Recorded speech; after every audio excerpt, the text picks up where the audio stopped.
Hello there, ladies and gentlemen, boys and girls, children of all ages. My name is Mr. Dogbot333, and welcome back to Hearts of Iron for Kaiserreich as the Ukrainian National Republic. In the last video, we started working on getting our land reform done, because we kind of had to neglect every single bit of land reform in order to get the Ukrainian National Republic in. So trying to catch back up with that. On the other hand, we're trying to keep everything together. We have a new leader, Mr. Konovalets, which I'm actually going to read right now.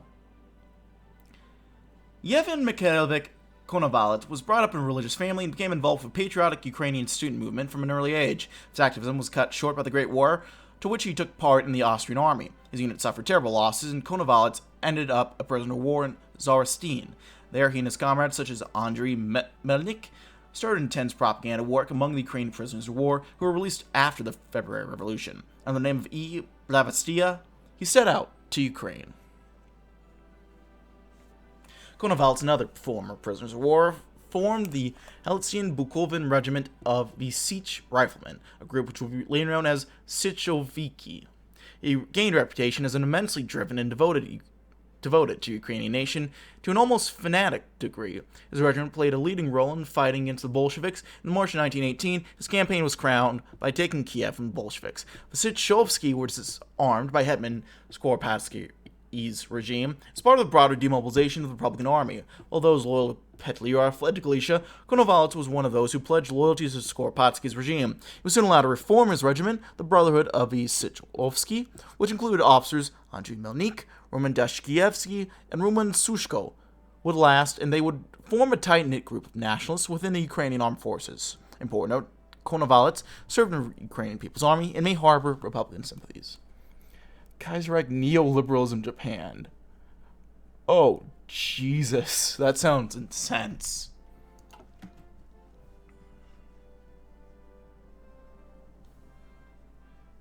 I'm not opposed to that. Because I'm doing a 24-hour stream, hopefully. So some options that come to mind. Left KMT. I might just do that at a different time for a different series because I just got the update for that. So I could do that. I might just, like I said, might do that on my own. And Kaiserreich-wise, what I've been recommended for a while. I don't know what people want. I can't think of anything people really want me to play for a while. Georgia could be cool, potentially. Doesn't Armenia have a path, too?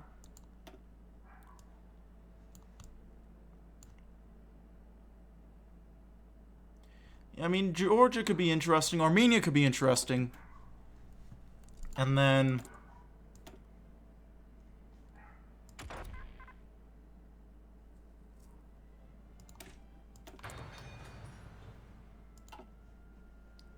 as the resident Autoboo of the community, I could be down for playing the Ottomans.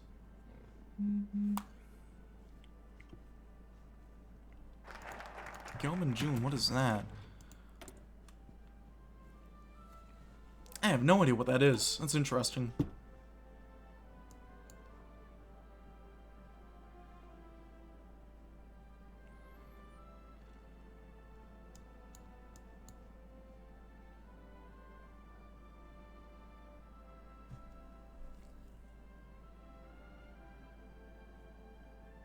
Political power. I might do this. Hierarchy, duty, and discipline. Duty.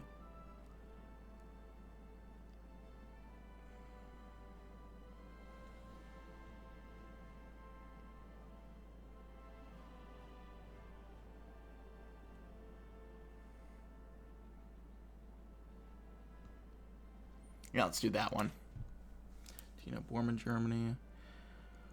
I might do that, but I know there's a rework coming eventually, so I've kind of been holding out for that before I do anything. I'm also gonna have to update my thumbnails, I think, for Spears, Germany, if I end up doing that.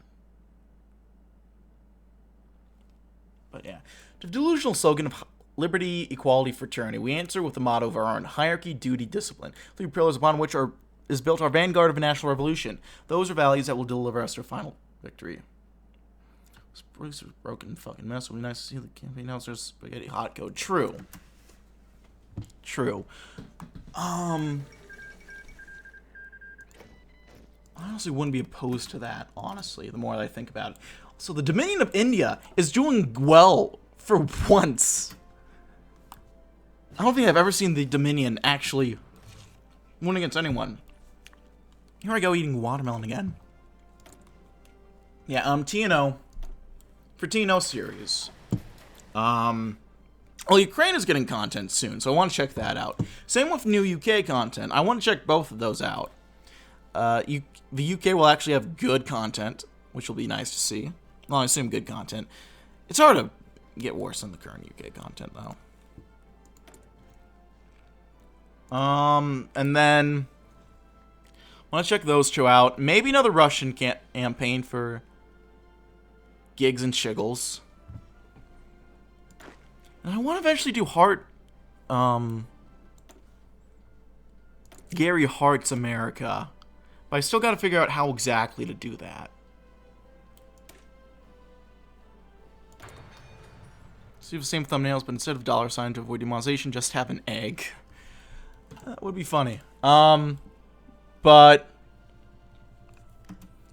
I've been thinking, if I'm going to revisit them, I'm going to have to go ahead and redo the thumbnails. And I want to start redoing them anyway, because I have the, I started doing something recent with my thumbnails, in which I include the little, Isha boys, which are, it's what I call the, Beagle, my profile pic. Because I'm working on branding, what can I say? And I'm having the little Isha boys in the thumbnails. I plug my headset, god damn it. So that way you can recognize that, you know, it's kind of my calling card, that it's a Mr. Dogboat 333 video, because you have a little beagle. That's kind of my calling card. Let's go ahead and redistribute the land. Whew. That would be good.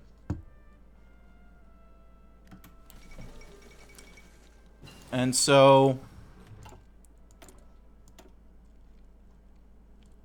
I have a friend who, for my birthday, she promised to make me 10 Isha boys, which is fucking awesome. But I haven't gotten back to her yet. And now that I finally have ideas, she's on vacation right now over in Hawaii. Which, lucky motherfucker. I'm about to go to Europe, so well, that's not even vacation, that's just school. So that's more business and pleasure. But, shouldn't be too jealous. But, what I'm trying to say is that she can't even do them once I start figuring out what I want them to do. So I just gotta wait a little bit and sit tight. Also,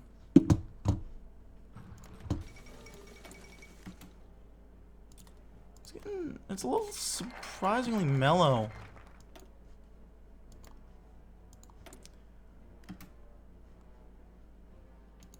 Oh, what the fuck's going on there? Any UK content with less Margaret Thatcher would be nice. I agree, Kev. Plus, I mean, I don't know if I'm a big fan of Thatcher politically, IRL. I mean, I can't speak of what she did in the UK, that was good or bad, because I don't know. But, like, her content in TNO is it's cartoonish. It doesn't even represent who she is. So it's just like, come on, make it something more accurate. And, like, you have, like, Harold Macmillan as a collaborationist, even though apparently, like, they had, like, a Nazi kill list when they invaded Germany, or if they ever invaded the UK. And Macmillan was near the top of that list of people who they wanted dead. So having him be a collab was weird. I think I heard stuff about Malding, which makes sense that he's not, like, this reformist guy. Having the libertarian socialists basically just be labor members and not really having it be anything radical or socialist doesn't make sense. Like, the more I hear about the TNO UK content, the less it makes sense. So having them redo it is going to be nice. And let's go ahead and do Avoid Industrial Anarchy.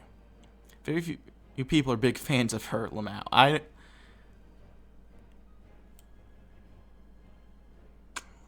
From my understanding, it's like, young people nowadays are really starting to reevaluate Reagan.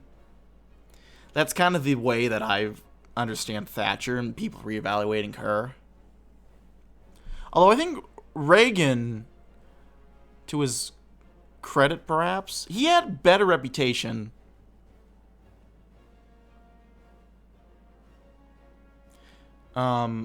Like, Reagan was, I think, generally well regarded in America, generally speaking.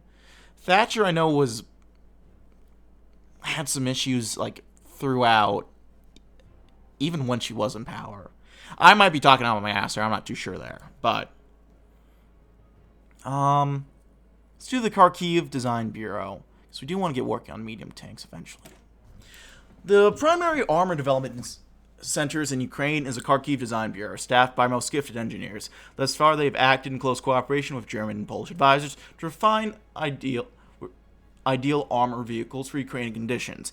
A major increase in their budget is needed to ensure what will be properly armed when the war comes. Yeah, it is as Thatcher Constantino's actually. I'm not going to say that, and I'm pretty sure you mistyped that intentionally, or unintentionally knowing you. But yeah, it's questionable. And it could use some redoing.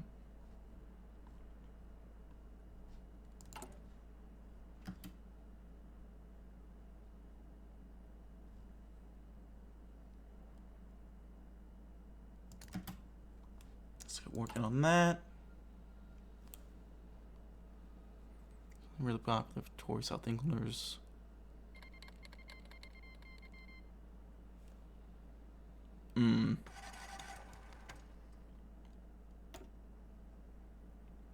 Oh, look at that. This all got renamed to the LUN. That's cool. I didn't notice that immediately. I like that.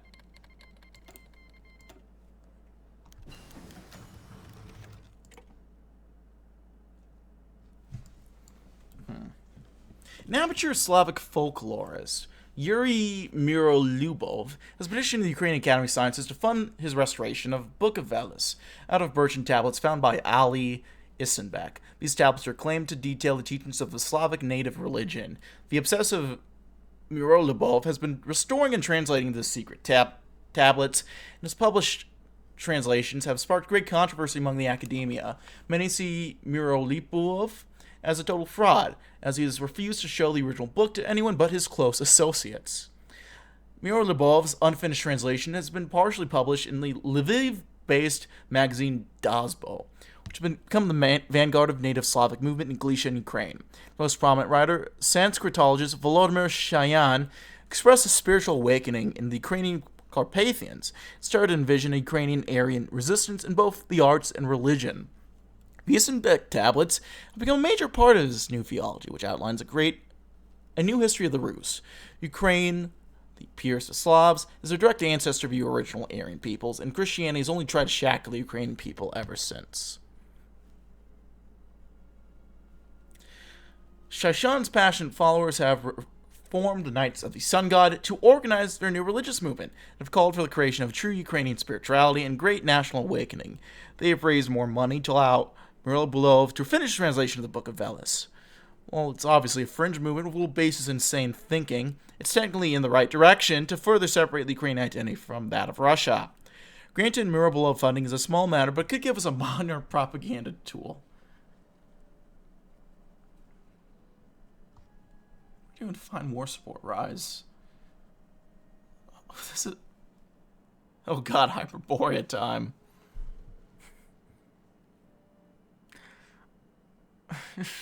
If it strengthens the Ukrainian identity, I guess. It's a little early for atomic research, so I'll hold out a little bit. Let us bank on that. That's another nation that I want to play eventually, Hyperborea, and the OAB, but I know they're going to be reworking that, so I don't want to jump into that in TNO.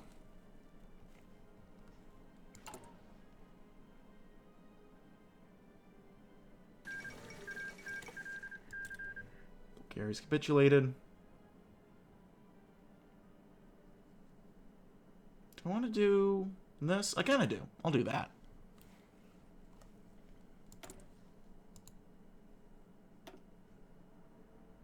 We're going to Hyperborea, Jack.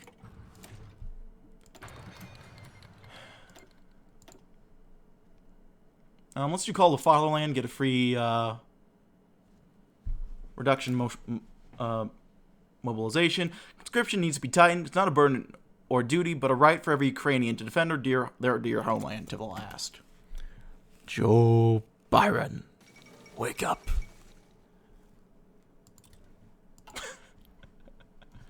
Oh.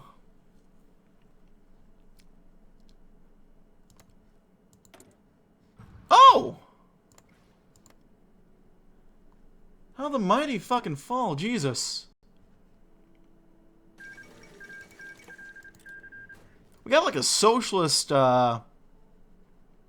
presence in the Balkans going on here. Which I'm kind of... I don't know if I'm immediately opposed to. It's interesting as shit, that's for sure.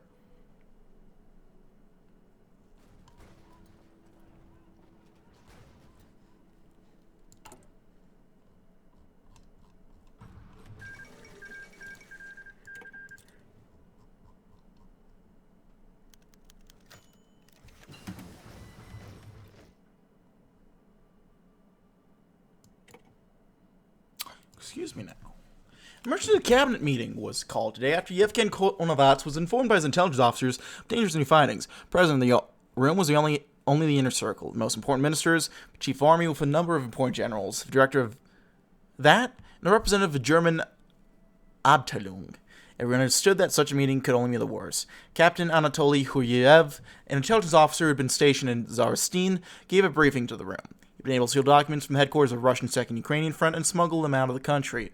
Those actions have been revealed during his daring escape through the Don Steppe, together with a small contingent of Cossacks assisting those guys in intelligence gathering.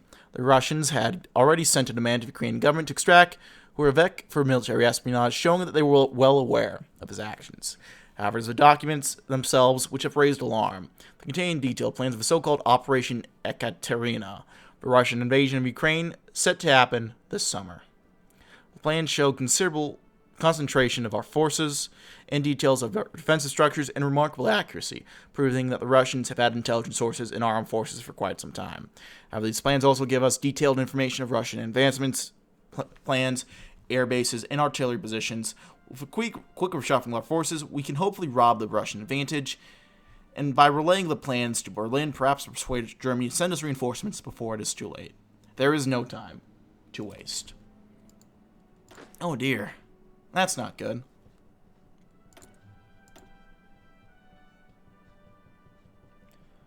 Okay.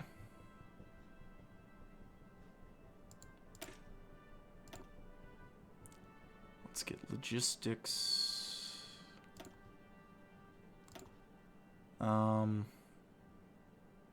Support anti-air. Get all that going. Like, does recording unrecorded thing make visuals look like a... Oh, I did not. I did not yet. I'll have to check it out.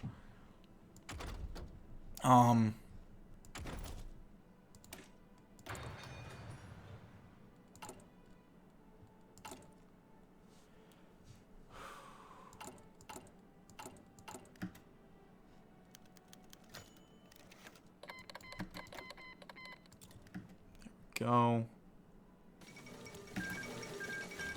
Oh. There goes the USA.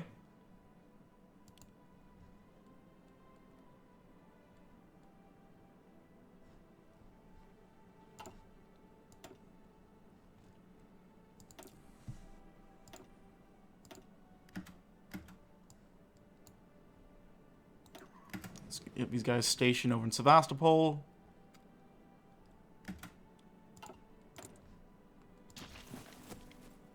Let's see, what have I been up to lately? What can I talk to for chat? I've been playing some... I've seen some movies lately. I saw Oppenheimer yesterday, and that was fantastic, I gotta say. Very, very well done movie.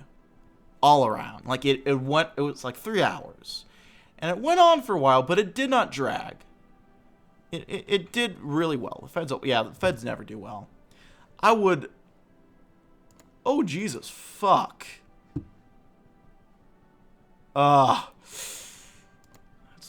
Yikes for the Entente right there. They were doing well before, too. Anyway,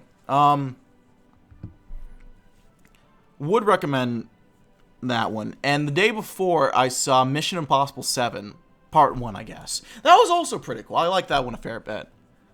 Tom Cruise is a little goofy, a little silly at times, but he makes good fucking movies.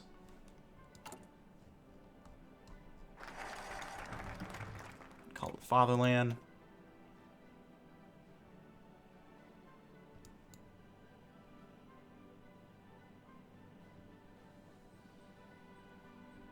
Next, let's do...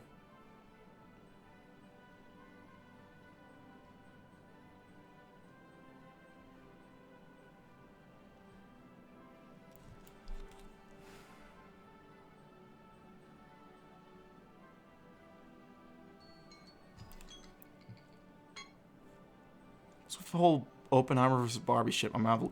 Well, they both dropped on the same day. I think Barbie and Oppenheimer. And they both had some pretty big marketing campaigns, not directly related to each other. But I think it's just because people thought it was so funny that these two movies were opening on the same day. Because there's such a stark fucking contrast. I think that's why Barbie versus Oppenheimer started. And I mean, it's a funny bit. And honestly, like, it feels like the... Because I figured the cinema and movies being released in theater wasn't going to be a big deal anymore. Like, I figured Endgame was the last big hurrah for movie theaters. And this kind of proved me wrong, honestly. Like, I'm going to be honest, I kind of want to see Barbie now, too.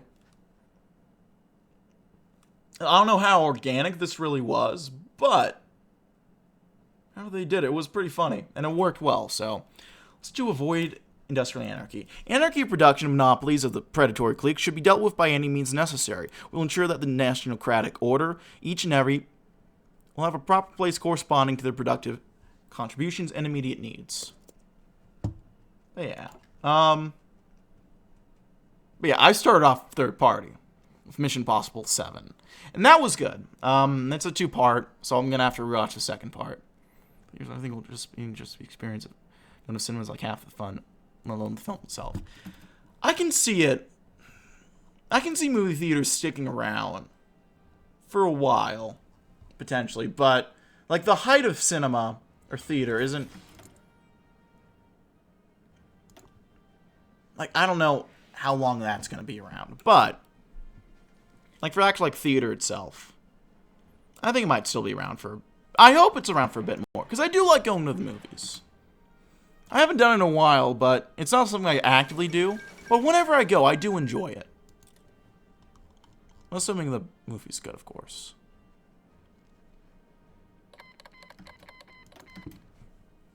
Ooh. Iran versus the Cairo Pact. Interesting. We'll have to see how that goes next time, because I gotta leave it there. So thanks always for watching. Like, dislike if you didn't. Leave any comments, feedback down in the comment section below. Check out my various links down in the description box below as well. So Russia's still fighting against these guys? Jesus, fuck, that's embarrassing. Anyway. Shit, where was I? Right, the sub button for uploads weekdays as well as occasionally Saturdays. And I will see you all next time. Thanks always for watching, and I'll see you all next time. Bye-bye.